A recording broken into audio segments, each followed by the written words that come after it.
शान्ताकारं भुजगशयनं पद्मनाभं सुरेशं विश्वाधारं गगनसदृशं मेघवर्णं शुभाङ्गं लक्ष्मीकान्तं कमलनयनं योगिभिर्ध्यानगम्यं वन्दे विष्णुं भवैकरं सर्वलोकैकनाथम्। ॐ नमो भगवते वासुदेवाय। ॐ नमो भगवते वासुदेवाय। ओम श्री कृष्णाय परब्रह्मणे नमः। सभी सज्जनों को भगवान का नाम से और मोहन जी का नाम से सादर प्रणाम। हम लोग भगवद गीता में 12वां अध्याय भक्ति योग में 7 श्लोक तक पिछले दिनों में विचार किया था। आगे भगवान कहते हैं, अब मय्येव मन आदल्सा मयि बुद्धि निवेशया निवेश्य मय्येव अथ ऊर्ध्वं न संशय। भगवान में बताया था, अव्यक्त स्वरूप मेरे को ब्रह्म को उपासना करने पर हमारा शरीर को भी अनेक क्लेश का अनुभव होगा और मुझको शरीर क्लेशों भी छोड़ करके अगर मृत्यु भी पड़ गया तो भी हम परम आश्रय भगवान का चरण में जाना है। भगवान को ही मान करके भगवान का ही आश्रय लेकर के जो कुछ भी काम शरीर का द्वारा करते हो सभी भगवान को समर्पित रूप में करना है।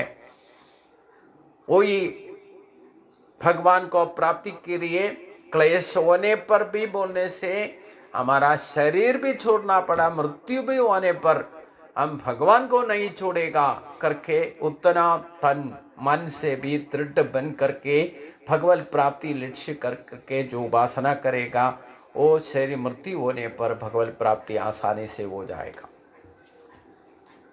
उसके लिए क्या करना है? मय्येव मन आदल्स मयि बुद्धि निवेशया निवेश्यसि मय्येव अथ ऊर्ध्वं न संशय। उसमें कोई संदेह नहीं होगा। इसी श्रद्धा स्वरूप जो उपासना करेगा वो भगवत प्राप्ति में पहुंच जाएगा, उसमें कोई संदेह नहीं। किस कैसे होगा? मन पूरा दृढ़ बना करके भगवान को आश्रित में भगवान मन से भी तन से भी भगवान का चरण में समर्पित करना है, उसमें कोई संदेह नहीं होना चाहिए। और हमारा बुद्धि भगवान में ही प्रतिष्ठा करो। ऐसे होने पर हमारा शरीर का नाश होने पर तुम मेरे पास ही वासित करेगा या मेरे शक्ति में विलय हो जाएगा, उसमें कोई संदेह नहीं होना चाहिए। तो तन से भी मन से भी कर्मों से भी भगवान का पूरा चरण में शरणागति में जो पहुंच जाएगा, हमारा सोच विचार हमारा काम करण जो कुछ भी करते हैं सोच से खोयत करोषि सिनाशी जसुगोषि ददासियत पूर्ण रूप से भगवान का समर्पित तौर पर पूरा जिंदगी जो कारकते करेगा वो ही एक श्रेष्ठ उपासना है। ऐसे करने वाले को शरीर छोड़ने पर भगवान में ही प्राप्ति हो जाएगा, भगवान का शक्ति में विलय हो जाएगा। इसमें कोई संदेह नहीं होना चाहिए।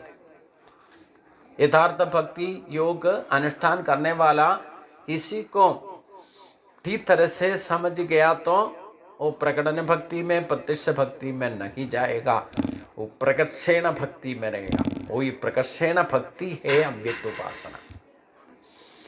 लेकिन अव्यक्त उपासना पहुंचने के लिए हम प्रत्यक्ष रूप में भगवान को मानना है।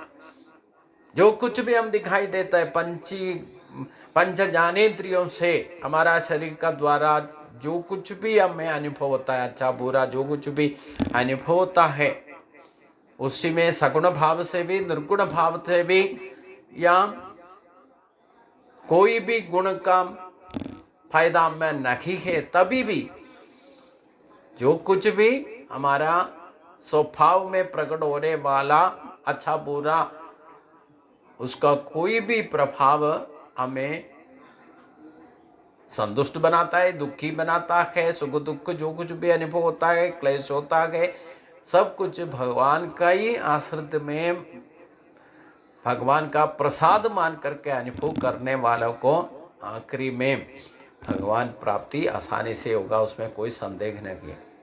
मतलब हम भगवान का उपासना करने का हमारा सोच विचार में, बोली में, काम करण में जो कुछ भी हम करते हो, अनुभव करते हो, वो भगवान का शक्ति का प्रभाव करके दृढ़ मन बनना है, बुद्धि उसी में प्रतिष्ठित होना है, उसी को उपासना करते हैं।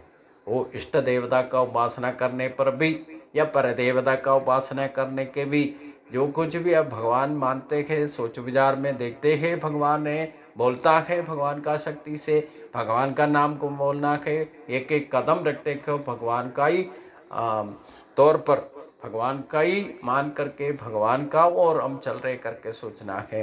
वैसे हर एक कर्म में मतलब तन से, मन से भी, बुद्धि से भी भगवान को पूर्ण रूप से समर्पित रूप में हम हो गया तो हमारा शरीर का नाश होने पर, हम मृत्यु होने पर भगवत प्राप्ति में पहुंच जाएगा, उसमें कोई संदेह नहीं है। इसी को बनाए रखने के लिए भगवान कहते हैं अत चित्तम समाधातुम न शक्नोषि मयि स्थिरम अभ्यास योगेन ततो माम इच्छाप्तम धनंजय। मतलब ये इतना आसानी से होने वाला नहीं है, ये भगवान को ही पता है।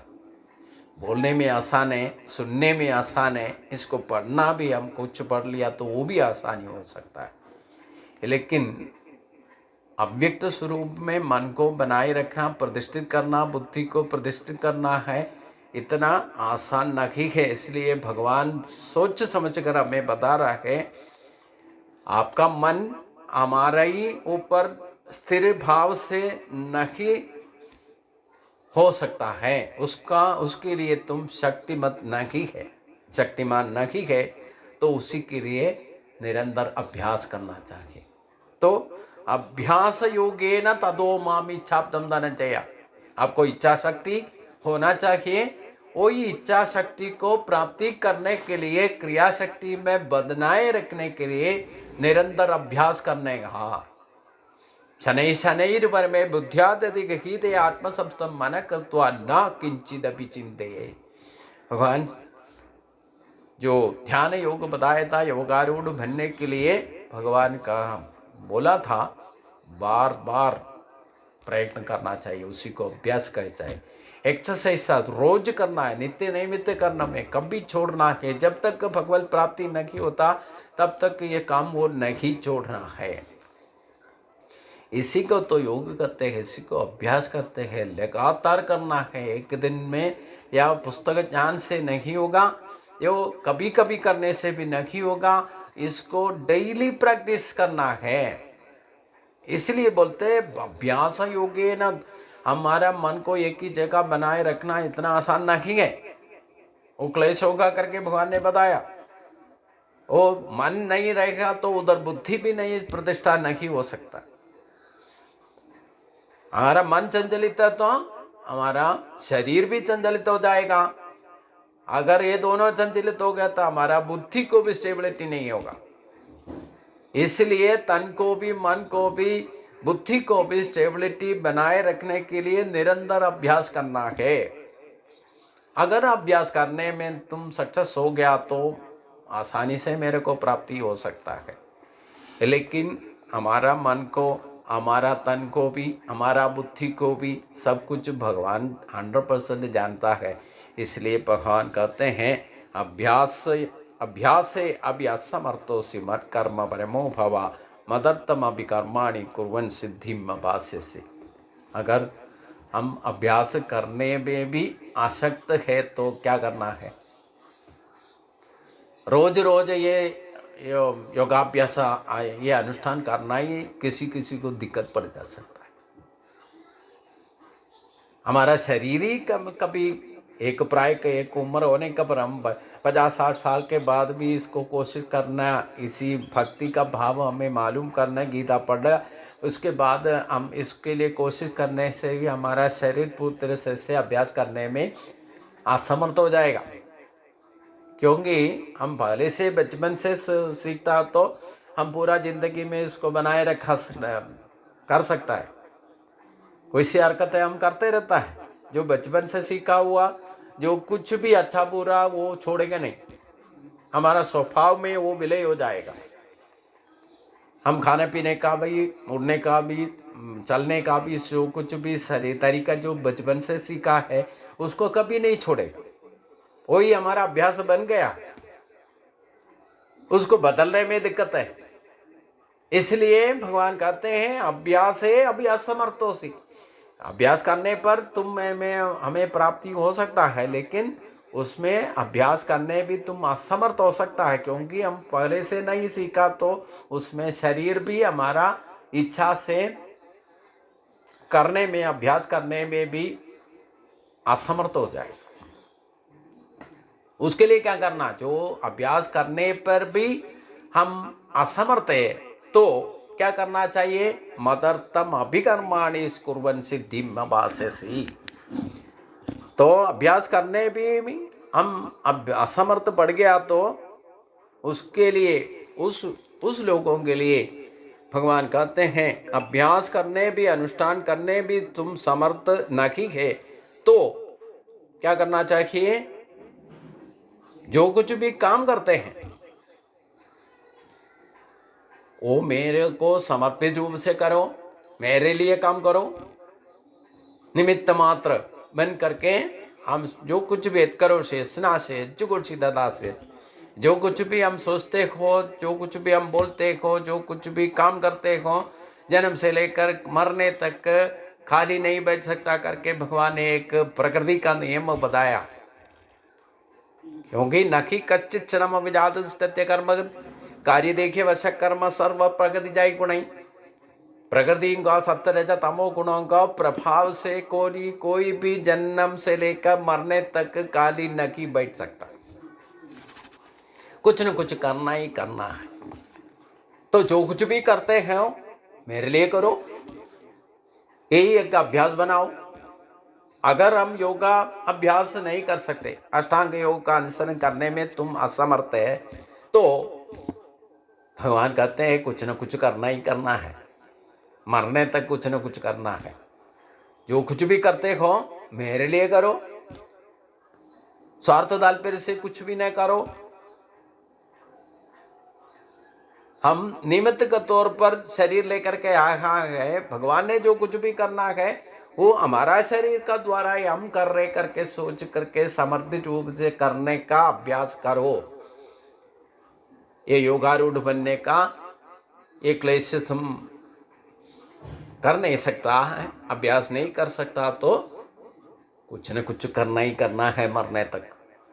जो कुछ भी करेगा वो मेरे लिए करो, ऐसे समभावना समर्पण भावना से करो, तभी भी तुम मेरे को प्राप्त हो सकता है। मत कर्म परमः, मतलब हम जो कुछ भी काम करते हैं भगवत प्रीति का तौर पर करना है।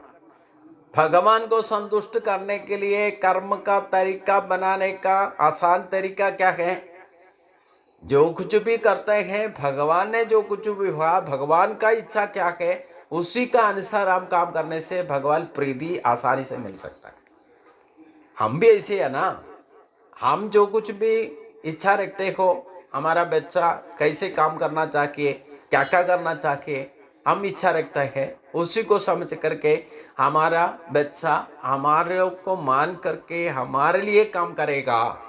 हमारे मानेगा तो हमारे लिए करेगा, तो करेगा तो हम बच्चों में संप्रीत हो जाएगा कि नहीं।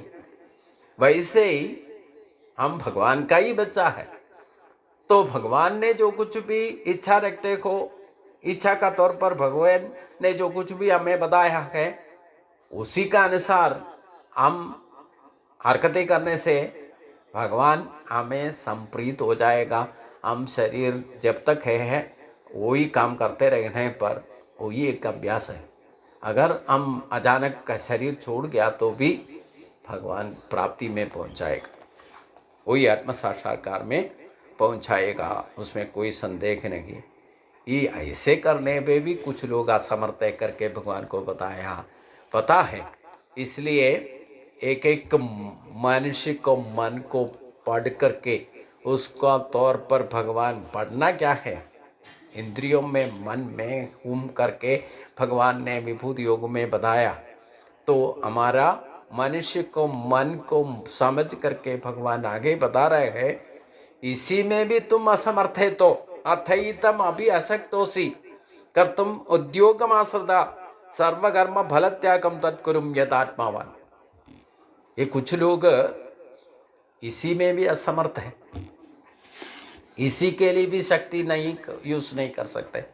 हमारे लिए भगवान ने जन्म से लेकर मरने तक जो कुछ भी भगवान का शक्ति हमें दिया है, लेकिन उसको सोच विचार करके उसको अवेयरनेस में ला करके उसी को यूज करने में हम शक्ति नहीं है, क्योंकि हम भौतिक मन से बना हुआ है, शरीर को लेकर के पूरा जिंदगी को बर्बाद करते रहता है।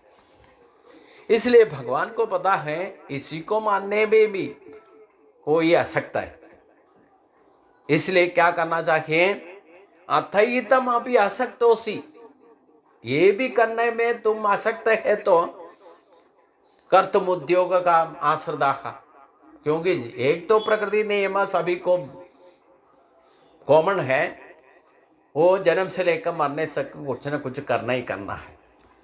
कर्म से कोई मुक्त नहीं होगा, क्योंकि प्रकृति का नियम है, जन्म से लेकर सृष्टि का व्यवहार में अचंचल ब्रह्म चलन भाव में हो गया तो वो जब तक पूर्ण प्रकृति भगवान में प्राप्ति नहीं होता तब तक कुछ न कुछ सृष्टि का व्यवहार का तौर पर कर्म होता ही रहेगा।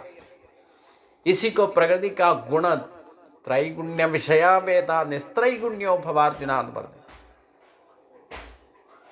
हम जन्म से लेकर मरने तक कुछ न कुछ कर्तव्य कर्म को प्रकृति का तौर पर प्रकृति गुणों का वजह से हम करने ही रहेगा। कर्म को छोड़ करके कोई जीवित नहीं हो सकता। शरीर छोड़ने तक हम कुछ न कुछ हरकतें करना ही करना है, तो जो कुछ भी करेगा उसका फल तो मिलेगा। इसलिए कहते हैं सर्व कर्म फल त्यागम तत्कुरुम यथात्मावान। जो भी कुछ भी काम करते हैं उसका फल को त्यागो। सर्व कर्म फल त्याग सन्यासी का सन्यासम का मार्गदर्शन या मानदंड है। जो सन्यासी कहते हैं सर्व कर्म फल त्यागी कौन है, वही सन्यासी बनने का योग्य है। तो सन्यासी बनो, तभी भी समाधि में भगवान के पास पहुंच सकता है, लेकिन सर्व कर्म फल त्यागी बनना है।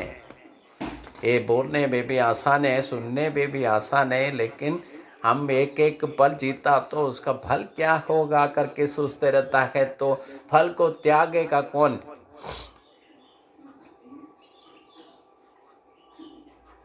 हम गीता गीता बोलने से लगातार बोलते रखो, त्यागी त्यागी कहा जाता है। तो गीता का उद्देश्य लक्ष्य हमें त्यागी बनाना है, सब कुछ त्याग करना है। हम शरीर को भी छोड़ने पर भी हम भगवान के पास ही पहुंच सकता है। शरीर को लेकर के शरीर के साथ में भगवत प्राप्ति कभी नहीं हो सकता, कभी नहीं होगा। तो शरीर को भी हम त्यागना है। और सबसे बड़ा त्याग कौन है, क्या त्याग है? हमारा एक घर में आप एक हरकतें करना शुरू करो, बाकियों को इच्छा का पूर्ति करने के लिए हम अपना इच्छाओं को त्याग करो। सबसे बड़ा त्याग है। तो सारे घर वाला आपको ढूंढना शुरू करेगा। जैसे हम भगवत प्राप्ति के लिए हमारा इच्छाओं को पूरा त्याग करो, हम भगवान हमें ढूंढना लगेगा। हम शुरुआत में हम भगवान का पीछे जाने का जरूरत है। हम सबसे सर्वश्रेष्ठ त्यागी बन गया तो भगवान हमें ढूंढ के आएगा। यही भगवत भक्ति का सबसे बड़ा त्याग है। तो आप घर में करके देख लो। हमारे घर में साथ में कोई भी रहता है तो उनका इच्छा पूर्ति के लिए अपना इच्छा को त्याग करो। तो एक बच्चा भी नींद से उड़ने पर आपका ढूंढना शुरू करेगा। आप कितने करके ढूंढ के आएगा। क्योंकि जो हर एक आदमी का इच्छा संपूर्ति करना सभी आग्रह रहता है, छोटा मोटा जो कुछ भी हो उसी को हासिल करने में भी वो पूरा नींद में भी वही ढूंढते रहता है, वही सपना देखता है। अगर सपना देखता तो भी अपना इच्छा क्या था, जागृत में क्या इच्छा था, वही जागृत का अनुसार वो सपना देखेगा। उठ कर के आएगा तो भी उसी के पीछे भागना शुरू करेगा। तो हर एक आदमी का इच्छा का पूर्ति करने में अपना इच्छा को आप त्याग करेगा तो अपूर्ण रूप से तन से भी मन से भी हमारा बच्चा को इच्छा का पूर्ति करने में लेके रहे तो बच्चा कोई भी प्रश्न आएगा तो आपको ही ढूंढेगा। कोई भी इच्छा उनको मन के उठ गया तो आपको ही ढूंढेगा। भगवान का भी तरीका ये है। अगर भगवान को ठीक तरह से हम समझेगा तो भगवान सबसे बड़ा त्यागी है। जो भगवान का शरणागति में पहुंच गया उनका इच्छा जो कुछ भी है पूर्ति करने के लिए भी भगवान का इच्छा को त्याग करके बैठा हुआ है। इसलिए हम जो कुछ भी भगवान को पूछने से तदास्तु अनुग्रह देने के लिए भगवान बैठा है। भगवान का निकटू में अभी नहीं देगा, तुम इसके लिए योग्य नहीं है करके कभी नहीं कहते हैं। हम पूर्ण रूप से भगवान का चरण में पहुंच गया, उसके बाद हमारा इष्ट भोग जो कुछ भी भगवान को मानो, भगवान को मान करके आप समर्पित करो।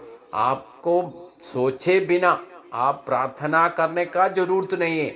आपका मन को सोच समझ कर भगवान जितना जानता है, हमारा जन्म लेने वाला माता पिता को भी उतना नहीं जानता है। भगवान आपको मन कर को आपका इच्छा को मान करके आपका इच्छा क्या है वो ही संपूर्ति करते रहेगा, आपको तदास्तु अनुग्रह रूप से करेगा। लेकिन आप सर्व कर्म फल त्यागी होना चाहिए। यही भक्ति का सबसे श्रेष्ठ पद है, परम पद कहते हैं। तो ऐसे कर सकता क्या? हम बोलने में भी आसान है, हम चतुर्विदों से उसको व्याख्यान कर सकता है। आपका संतुष्टि के लिए मैं जो कुछ भी बोल सकता है, लेकिन इसको करना आसान नहीं है। क्योंकि हम एक एक पल जीता भगवान को भी प्रार्थना करते हैं कि हमारा इच्छा पूर्ति के लिए जाता है। क्योंकि हम फलेच्छे का ही मन बनाए रखा हुआ है। जो कुछ भी भगवान को दर्शन के लिए जाते हैं, सत्संग में जाता है, कोई भी प्रत्यक्ष रूप में अप्रत्यक्ष रूप में फल का इच्छा रखता ही रखता है, इसको त्याग नहीं। अगर आपने कोई भी इच्छा रख करके कोई हासिल हो गया तो भी उसको त्याग कर सकता क्या? उसको छोड़ेगा नहीं, वो अपने पास ही रखेगा।